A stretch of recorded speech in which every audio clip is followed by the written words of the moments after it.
Just the greatest man. I'm nearly positive he's never been in a fight in his entire life. He's a very peaceful man. He told me faith guided my hands to protect myself. He needs to heal. He's hurt pretty bad. His son is getting married this weekend. I don't think he's going to be able to attend the wedding because of the injuries he has. But I do feel in the texts and back and forth we've had, he's going to come through this. A little over a week ago, former NFL quarterback and current Fox Sports analyst Mark Sanchez attacked a 69-year-old truck driver, bro.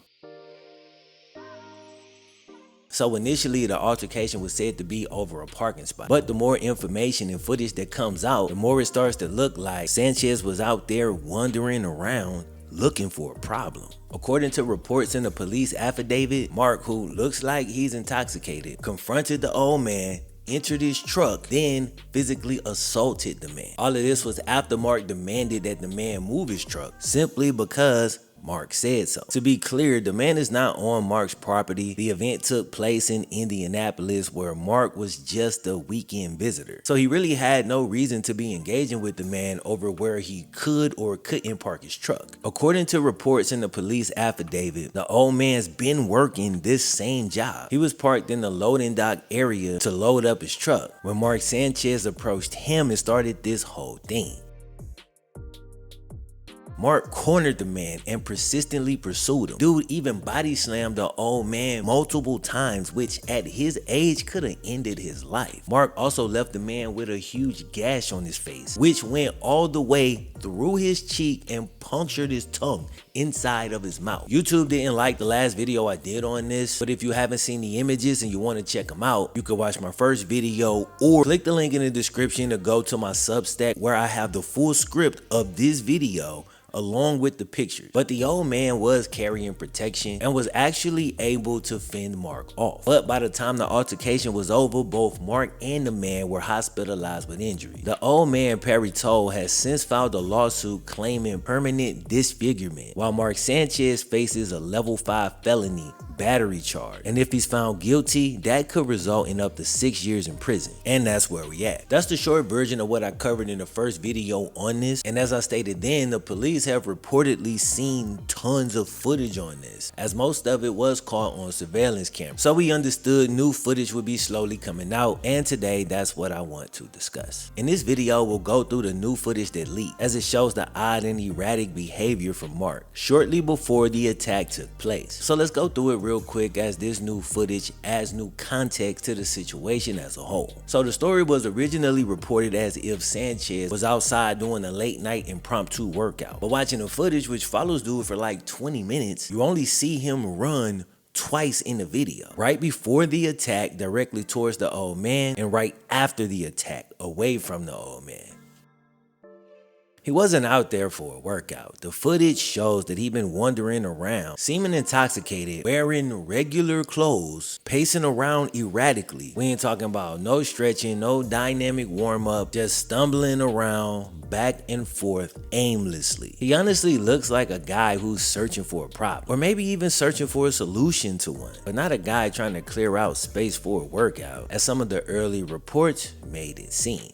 20 minutes before the attack. Shortly after midnight on October 5th, the old man pulls his truck into the alley, parks in the loading area to do his job per usual. He picks up the old cooking grease from the hotel he was parked at. At this point, everything is cool and normal, but the old man didn't realize that former NFL quarterback Mark Sanchez was out that night, seeming to be searching for a problem. And the old man didn't realize that Sanchez would turn him and his truck into that problem. So what started as a routine work stop was spiraled into a bizarre and violent encounter. In a matter of minutes, that quiet alley would become the scene of a violent attack. 13 minutes before the attack. 7 minutes after the truck pulls in, Sanchez is seen walking out of the alley. He stumbles a bit as he rounds the dumpster and continues to wander back to the main street. A woman passes just as he rounds the corner, but she's moving fast and avoids any contact with dude. He walks in the same direction for just a short moment, but 90 seconds later, he's walking back toward the alley. 9 minutes before the attack. Dude lingers for just a couple of seconds before continuing past the alley. What is going on in this this man's head. He acts almost as if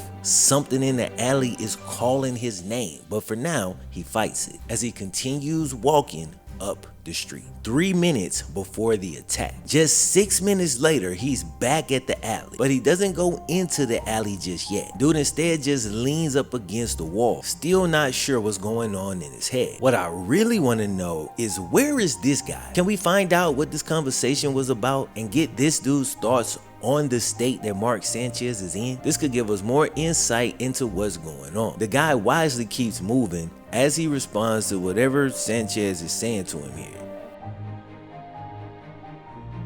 1 minute before the attack, Mark takes off running into the alley. He's headed towards the old man and his truck. And check this out, bro. He pauses behind the dumpster as if he's deliberating with somebody, like he's receiving instructions or arguing with himself. Either way, he's clearly not in his right mind. Or maybe he thinks he's being covert, but he's so intoxicated that he doesn't realize how crazy he looks. But the dude's clearly tripping. Also, I'll point out that earlier in the footage, when he passed by this exact same dumpster, he almost looked like he had a brief interaction as he waves his hand as if waving somebody off. But the second time, he doesn't do that. This time he looks behind him for I think the first time on any of these tapes, as if to make sure nobody is there. It's like he knows he's about to do something evil. Then he runs into the alley towards the old man. And of course, that's when the confrontation ensues. 5 minutes after the attack, just a few minutes after running deeper into the alley, Mark Sanchez comes running back out. When he rounds the corner this time, he begins slowly walking and holding his wound, the original footage we received. He ends up in the hospital in critical condition, as did the old man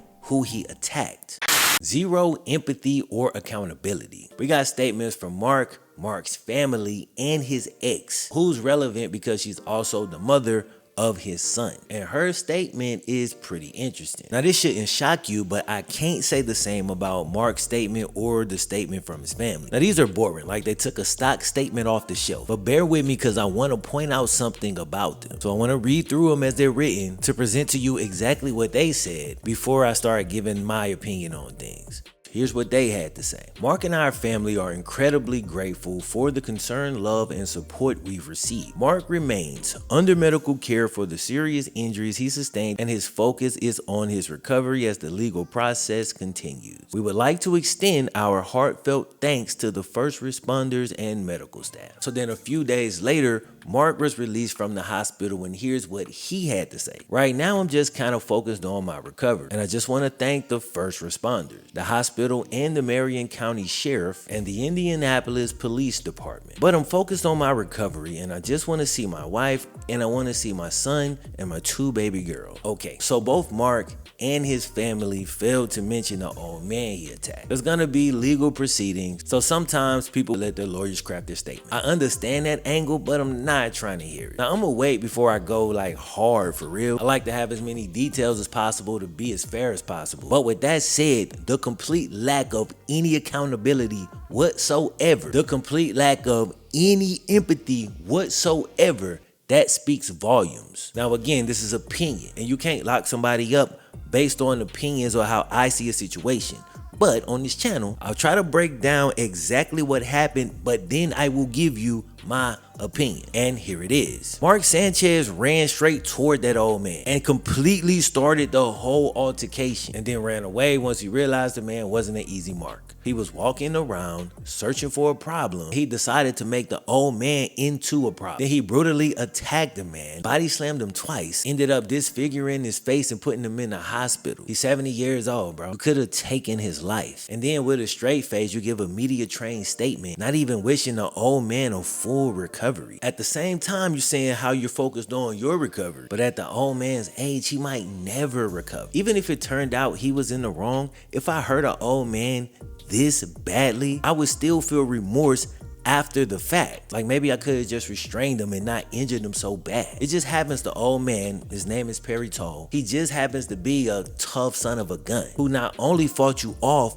but survived. And it's gonna be real interesting when we get his full testimony. Based on the info and all of the footage that we have, Mark Sanchez backed the old man into a corner. And now he's giving his statement as if he's the victim, giving thanks to the city and to the police department. It just seems like it's off the first page of the manipulation handbook. As I close out this section on my opinion, he appears to be trying to play the sympathy card, while at least currently taking no accountability for a situation that seems 100% his fault. If my opinion is correct, that's slimy behavior and is wild, but the mother of Mark's son says none of it shocks her in the least bit. Now, I gave my opinion, but that don't mean that I won't be fair when trying to break this down. We all know how relationships can be. So when an ex says something negative, you should take it with a grain of salt. If, and that's if, this is the only evidence you have. But once it's supported by other evidence, all of a sudden it becomes extremely credible. I don't know the ins and outs of their relationship, but it's clear that they haven't been on good terms for a long time. All that said, her statement is the most interesting and perhaps gives some insight into Mark's true character. I'm aware of the serious criminal charges currently facing my son's father. My foremost priority has always been and remains our 8-year-old son,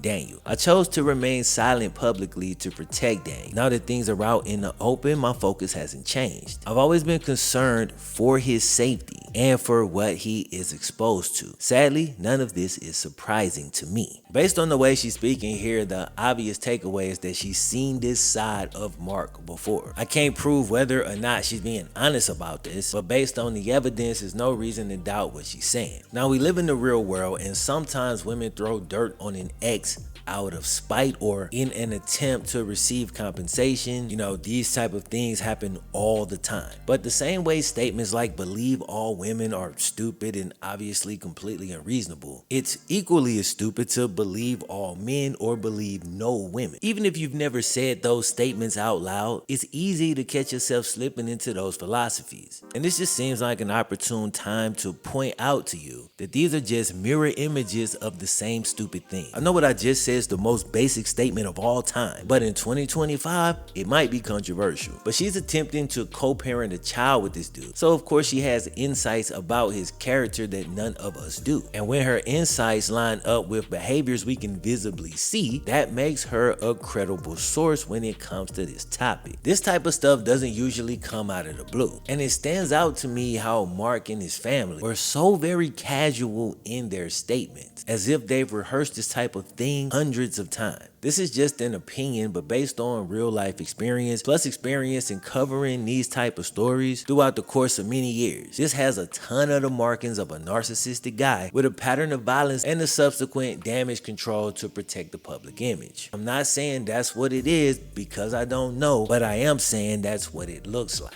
A call to action. Jesus said straight up that in this world we will have trouble. And I'd imagine that your life experience has shown you that. We all have trouble. We also have free will to deal with these troubles in whatever manner we choose to. But I want to invite you to learn how to deal with your issues through building a relationship with God. Trying to ignore or drink all your issues away just ultimately leads to hurting yourself and hurting other people, in particular the people closest to you. And if you a man, it's worse because you hurt the ones you was actually called to protect. So if you cool, then cool. But if you struggling and you can't fix it for yourself, I submit that maybe you should try following God. And I ain't talking about I went to church as a kid. I'm talking about as a grown man and trying to walk in that. Completely different experience. I invite you to try it. If you're not ready, cool, do it your way for now. So if you ever feel like you can't overcome it on your own, maybe it's time to team up with God. Pray for the old man Perry Toll and Mark as well, as we wait to see what other twists and turns this story takes. And if you want to see the details of the altercation, I'm talking beat by beat,